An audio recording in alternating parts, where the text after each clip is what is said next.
Ressources est un cercle de réflexion né en 2004 à Libreville, à la suite d'un colloque sur le droit à l'eau et à l'énergie. Des participants issus d'horizons très divers, ONG, politiques, entrepreneurs, ont souhaité prolonger le travail entrepris en créant ce réseau dont l'objectif est de mobiliser l'attention des décideurs et des médias sur les problématiques d'accès aux services essentiels dans les pays en développement, et en l'occurrence l'eau, l'assainissement et l'énergie.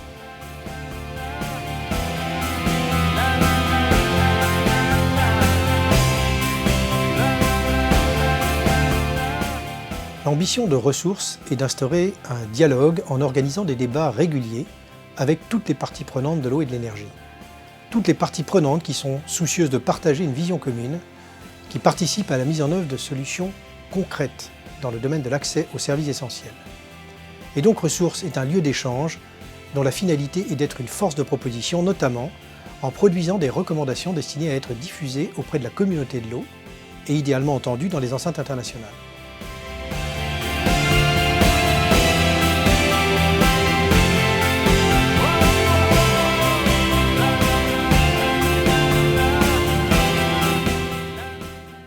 Ressources réunit une vingtaine de membres, des militants du développement, des universitaires, des personnalités politiques, des opérateurs professionnels, mais aussi des représentants d'institutions internationales. Notre réseau défend différentes positions, notamment celle de considérer l'accès à l'eau, à l'assainissement, à l'énergie comme condition fondamentale de développement humain. Pour cela, il promeut des droits à ces services essentiels. Bien évidemment, tout cela pour nous n'est possible qu'avec une volonté politique forte, tant au niveau des pays que de la gouvernance internationale. Le nombre de personnes qui n'ont pas accès à l'eau potable, c'est-à-dire une eau saine qui est bonne pour la santé, n'est pas connu précisément, mais ce qu'on sait, c'est qu'environ 4 milliards de personnes utilisent une eau de qualité douteuse. Le droit à l'eau existe, le droit à l'assainissement existe, avec un problème. On voit à peu près ce que c'est que le droit à l'eau, il est bien défini. On ne sait pas du tout ce que c'est que l'assainissement, c'est défini nulle part.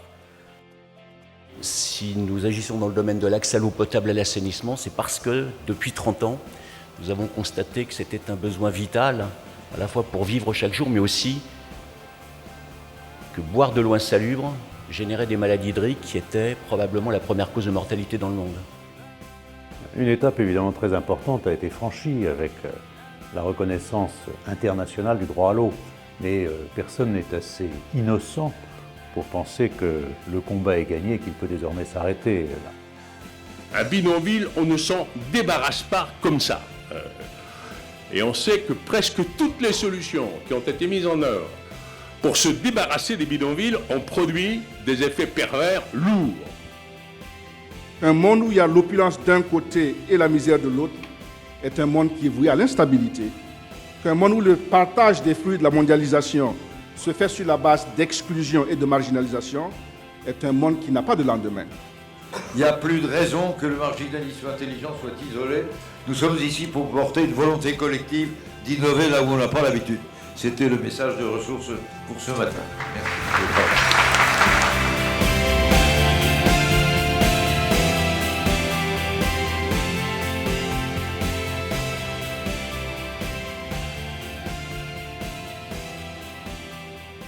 Selon les Nations Unies, près de 800 millions de personnes n'ont pas accès à une source d'eau améliorée et près d'un tiers de la population mondiale boit une eau qui met en danger sa santé.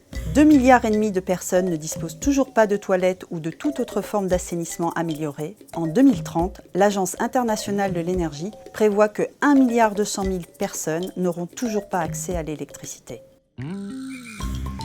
Au sein de Ressources, nous considérons l'accès à l'eau et à l'énergie comme un catalyseur de développement humain et de progrès. L'accès à ces services essentiels conditionne l'accès à l'éducation, la santé, mais aussi à l'autonomie des femmes.